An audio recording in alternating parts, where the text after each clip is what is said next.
Le rendez-vous du RHDP sur le plateau de la NCI a tenu toutes ses promesses. Dans une atmosphère électrique, les débats ont mis en lumière les forces et les faiblesses du parti au pouvoir avec des interventions marquées et parfois explosives. Porte-parole infatigable du RHDP, Kobenan Kwasi Adjoumani s'est illustré par ses prises de position sans détour, défendant avec fermeté la vision du président Alassane Ouattara. Face aux critiques de l'opposition, il n'a pas hésité à hausser le ton, créant des moments intenses qui ne laissent personne indifférent. Retour sur un échange qui secoue la scène politique ivoirienne. Like et abonne-toi.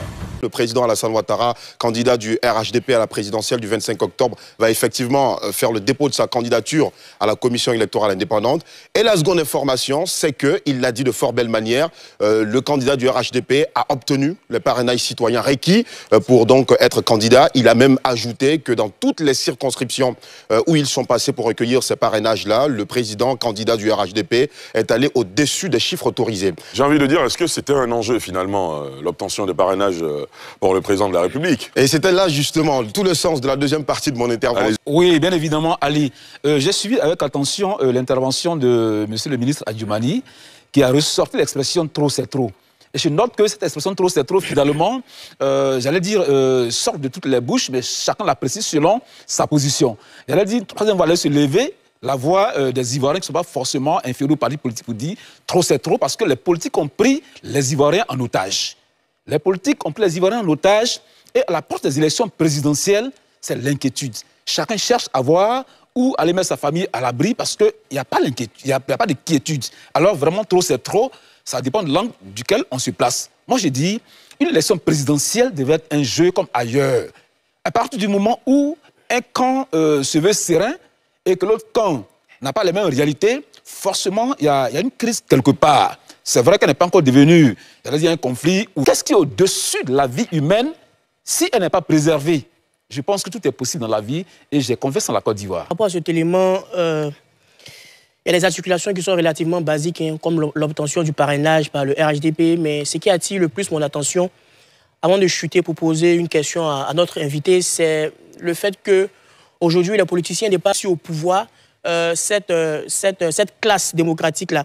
Donc, il ne faudrait pas minimiser les efforts de part et d'autre, de peur de pouvoir biaiser ce qui constitue la sève même de notre démocratie. Pour chuter sur la question, aujourd'hui, nous sommes à 2 mois des élections. Le narratif qui était souvent produit, c'était qu'est-ce que l'opposition propose pour les Ivoiriens.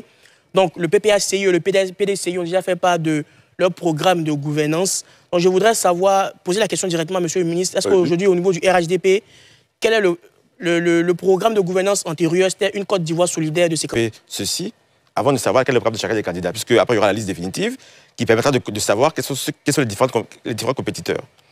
En ce qui concerne le RHDP, le président de la République prendra le temps, lorsqu'il sera confirmé comme candidat, de présenter le programme, mais il faut déjà voir ce qu'il a dit dans ses différents discours. Son discours du 6 août, qui dit que déjà, durant cette mandature, si les gens lui font de nouveau confiance, il transmettra le pouvoir à une génération nouvelle. Ça, c'est déjà un point important.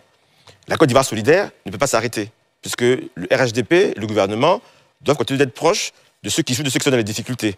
Donc la Côte d'Ivoire doit gagner, mais doit gagner avec tous ses fils et toutes ses filles. Ça, c'est important. Et ensuite, il y aura vraiment le grand dynamisme du secteur privé. Bon, Il dit que le RHDP devrait reconnaître au président Laurent Gbagbo le fait qu'il ait recadré ses militants sur des propos non pas racistes, mais des propos xénophobes qui avaient été tenus lors de la marche du Front commun, PPACI, PDCI, RDA, à l'égard du président Alassane Ouattara. Je m'interroge pourquoi? Parce que nous faisons partie de ceux qui voulons qu'on moralise l'espace politique en Côte d'Ivoire. Nous sommes de ceux qui pensons que de plus en plus, on doit évoluer de l'État à la nation. La nation dans laquelle il n'y a pas de différence de provenance religieuse, ethnique. Les Américains ont fait de Elon Musk un puissant personnage dans le monde d'aujourd'hui, alors que nous connaissons tous ses origines, mais nulle part ses origines ne sont citées. Le président Alassane Ouattara, durant tout son parcours, a été victime, comme bon nombre de personnes qui sont ivoiriens et qui ont aussi des origines. Lui, je ne dis pas qu'il a d'autres origines, mais comme bon nombre de citoyens qui ont d'autres origines, ont aussi été victimes et continuent d'être victimes de cette xénophobie. Le président Laurent Gbagbo, quand on l'écoute très bien, lors du Kokoko de Yopougon Place Figayo, il leur demande de ne pas répéter cela. Mais en même temps, il répond à votre préoccupation, puisqu'il dit derrière que plusieurs pays, plusieurs États nous ont soutenus. Donc, est-ce parce que le président Laurent Gbagbo veut qu'on moralise la vie publique en Côte d'Ivoire, veut qu'on sorte de ce débat qui a pourri la sphère politique toutes ces années, ou bien est-ce parce que le président Laurent Gbagbo est soucieux de ses partenaires d'aujourd'hui, qui n'étaient pas forcément ses partenaires hier, parce que le Burkina Faso n'a pas toujours été le partenaire du président Laurent Gbagbo et de son parti hier? Moi, je m'interroge véritablement. Jean-Yves Guin. Monsieur le ministre, 2 questions pour vous, s'il vous plaît. Vous savez, on fait de la politique pour répondre à un besoin de la vie publique. Aujourd'hui, une partie de la classe politique, mais aussi les Ivoiriennes et les Ivoiriens, souhaitent voir encore leur fétiche, Laurent Gbagbo, aller au combat. Une partie de la population souhaite que le président de la République prenne une décision favorable, justement, pour favoriser la candidature de leur champion. Dernièrement, le président de la République, qui parle très peu d'ailleurs, s'est exprimé donc, le 6 août à l'occasion de la fête d'indépendance. Mais le président de la République n'a dit aucun mot sur la situation concernant Laurent Gbagbo. Je suis d'accord que c'est une décision de justice qui frappe l'ex-président Laurent Gbagbo, mais est-ce que pour répondre à cette partie de la population qui souhaite encore une fois voir l'ancien président Laurent Gbagbo, qui a tant donné à la Côte d'Ivoire, aller encore une fois au combat, que répondez-vous à cette classe de la population? Est-ce qu'on leur renvoie encore vers les décisions de justice? Deuxième question, dans vos propos tout à l'heure, vous mentionnez le désir du chef de l'État de transmettre donc, le pouvoir à la jeune génération. Mais on s'interroge tous sur le timing. En 2020, le président de la République a promis aux Ivoiriens faire confiance à des jeunes. En 2025, le président de la République promet encore une fois de transmettre le pouvoir aux jeunes. Certains militants de vos partis ont appelé notamment à la candidature du ministre d'État, ministre de la Défense, Téné Birima Ouattara. D'autres ont appelé à la candidature de Patrick Achis. Certains consultants vous ont fait des remarques à ce sujet, mais on s'interroge sur le timing. D'accord. Merci. Je dois faire une remarque d'abord sur le coco de Yopougon, sans vouloir polémiquer. Non, allez-y. Je pense que ce qu'il faut se dire, c'est que ce n'est pas la première fois que cette phrase-là est dite pendant les meetings du PPACI. Ce n'est pas la première fois. C'est vrai que c'était beaucoup amplifié. Enfin, moi, je suis à chaque fois les meetings. Il répète cette phrase à chaque fois. Et il n'avait pas besoin d'attendre que le président Gbagbo fasse la remarque avant de leur dire d'arrêter. Parce que même le MC, le maître de cérémonie, aurait pu le faire. Que le président Gbagbo l'ait fait, c'est une bonne chose. Mais je pense déjà que pendant tous ces meetings-là, ils le fassent. Ça, ce n'est pas bon. Bon, on espère qu'aujourd'hui, ils ont compris qu'ils ne le referont plus. Concernant vos 2 questions, la première question, vous parlez donc de pourquoi pas de décision politique. La Côte d'Ivoire est une démocratie. Vraiment une jeune démocratie, certes, mais 65 ans, c'est aujourd'hui, pour moi, une vieille démocratie. Le respect de la loi est avant tout la première chose de la démocratie. Quand il y a un préjudice, il y a des victimes. Quand il y a un préjudice, il y a des victimes. Et trop souvent, on oublie les victimes et puis on dit, comme lui, il a posé telle chose, demandons-lui pardon. Pensons aussi à ceux qui ont pu souffrir de certains actes. Si les juges, un jour, ont pris la décision de sanctionner, il y avait une raison. Bon, on peut faire un débat juridique si vous voulez, si on a le temps, je suis prêt. Le second point, la transmission à une nouvelle génération. Certes, c'est la génération qui a demandé au président de la République de se représenter. Là, sa candidature vient d'une expression populaire.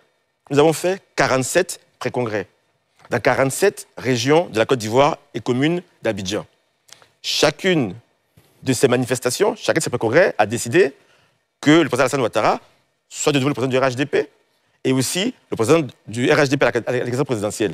Donc, il n'a fait que répondre à une aspiration populaire. Je précise ça parce que ce n'est pas lui qui a demandé à revenir. Ce sont ses militants, c'est ses partisans qui l'ont dit, Monsieur le Président de la République, on veut que vous reveniez encore. Donc maintenant, il y a un débat constitutionnel. Si la Constitution ne change pas, en 2025 et 2030, le président Alassane Ouattara ne pourra plus se représenter. Pourquoi?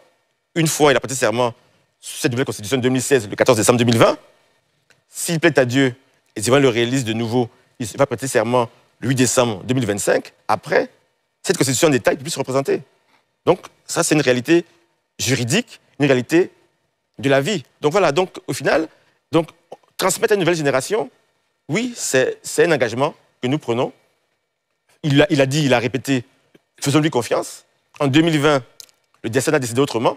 Nous sommes persuadés qu'en 2030, à la fin de son mandat, le destin lui permettra de passer effectivement le pouvoir à une autre génération. Le débat sur le plateau de la NCI aura donc confirmé une chose.